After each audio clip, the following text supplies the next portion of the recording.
In today's video, I'm going to teach you how to use files in Salesforce CRM. If you're looking to efficiently manage your documents within Salesforce, you've come to the right place. Let's get started. First things first, you'll need to log into your Salesforce account. This is your gateway to accessing all the features and functionalities Salesforce has to offer, including file management. Once logged in, it's smooth sailing from there. Next, navigate to the App Launcher. This is your control center within Salesforce, helping you access different apps and features with ease. From the App Launcher, find and click on Files. This section is dedicated to managing all your documents and files, ensuring everything is in its rightful place and easy to find. Once you're in the Files section, you'll want to upload your documents. Simply click on the Upload Files button. This action allows you to import all your necessary documents into Salesforce, making them available for further actions.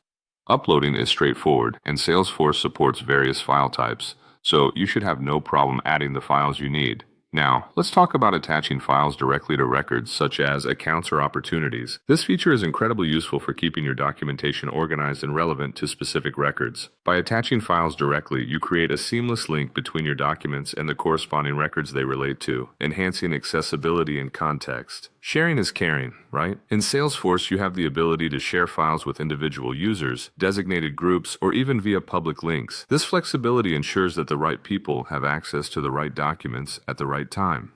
Whether you're collaborating with colleagues or sharing information with clients, Salesforce makes it easy and secure. Managing updates to your documents is just as important as sharing them. That's where version control comes into play. With this feature, you can effortlessly manage and track different versions of your files. This means you'll always have the most up-to-date information at your fingertips and can review previous versions if needed. Need to find a specific file? No problem. Salesforce has a robust search function within the Files library, allowing you to search and preview files with ease.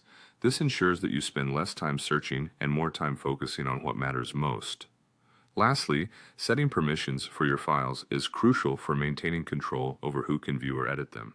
With Salesforce, you have the flexibility to set these permissions, ensuring your documents are both secure and only accessible to those who need them. And there you have it. These steps will guide you through using files in Salesforce CRM effectively. Whether you're organizing, sharing, or securing your documents, Salesforce provides a comprehensive toolkit to handle it all. Thanks for joining me today, and I hope you found this guide helpful. See you next time.